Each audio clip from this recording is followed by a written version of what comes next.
Hi, let me teach you how to lock apps on iPhone 16e. So let's start by selecting app we want to lock, and for example, let it be Instagram.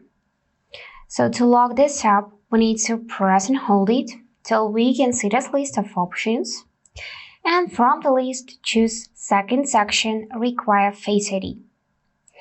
And then if you want to just lock the app, select first option. If you want to lock and hide it, select second. But we are going to use the first one.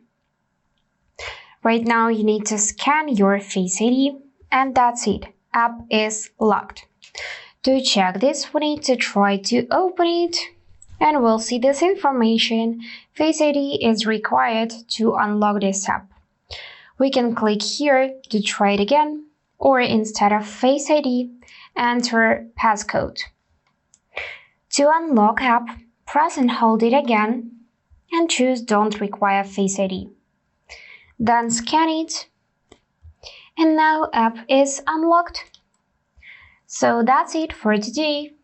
If this video was helpful, please subscribe, like and comment. And I wish you all the best. Bye bye.